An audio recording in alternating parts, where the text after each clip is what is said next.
চারিদিকে থই থই পানি, ঢেউ আশ্রে পড়ছে তীরে। তবে এটি কোনো নদীর তীর নয়, ঘের কিংবা জলাশয় না। সামান্য বৃষ্টি হলে এভাবেই প্লাবিত হয় খুলনা নগরীর বিভিন্ন এলাকা। শহরের ময়লাপোতা, ডাকবাংলা, রয়্যাল মোড়, টুটপাড়া, খালিশপুর, নিউ মার্কেট, বাস্তুহারা, মুজগুনি, রূপসাঘাট সহ অনেক এলাকায় সামান্য বৃষ্টিতেই জমে হাঁটু পানি। জলাবদ্ধতায় বন্ধ হয় যান চলাচল। এতে চরম ভোগান্তিতে পড়তে হয় নগরবাসীকে। রাস্তার পরে ময়লা ফেলানো থাকে, কোনো মানুষ কথা বলতে পারবে না, কোনো লোক কিছু বলতে পারবে না। এটার প্রতি সুদূর দৃষ্টি যদি সরকার বা সিটি কর্পোরেশন না দেয়, অবস্থা খুবই খারাপ। দেখেন ওইখানে একদম পুরো একেবারে রোড ভরা জল, কোনো লোক আসতে পারছে না, গাড়ি আসতে পারছে না, এত সমস্যা।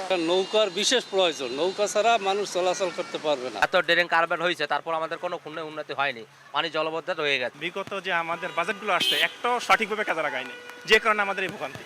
অথচ গত এক দশকে ড্রেনেজ ব্যবস্থার উন্নয়নে একাধিক প্রকল্পের আওতায় ১,৫০০ কোটি টাকা খরচ করেছে খুলনা সিটি কর্পোরেশন। নাগরিক নেতারা বলছেন, অনিয়মিত কাজ, প্রশস্ত খালগুলো ছোট ড্রেনে রূপান্তর, অধিকাংশ ড্রেন পলিথিন ও প্লাস্টিক বর্জ্যে ভরাট হয়ে যাওয়া, এছাড়া নিয়মিত পরিষ্কার না করা এবং সংশ্লিষ্ট বিভিন্ন দফতরের সঙ্গে সমন্বয় না থাকায় বিপুল অর্থ ব্যয় হলেও সুফল মিলছে না। সিটি কর্পোরেশনে হাজার হাজার কোটি টাকা ব্যয়ে ড্রেনেজ ব্যবস্থা তৈরি করা হয়েছে বিগত দিনে, কিন্তু সেটি সিটি কর্পোরেশনের বা নাগরিকদের সেই সুফলটি দিতে পারছে না। পাশাপাশি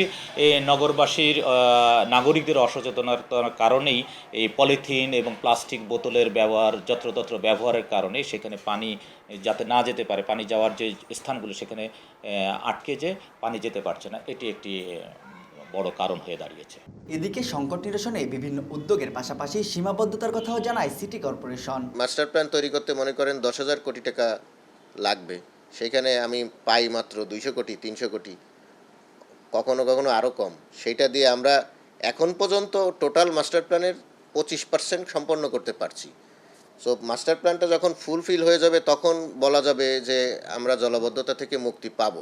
চলতি মাসের প্রথম ১৫ দিনে নগরীতে ১৪৬ মিলিমিটার বৃষ্টিপাত রেকর্ড করা হয়েছে। তানজিম আহমেদ, সময় সংবাদ, খুলনা।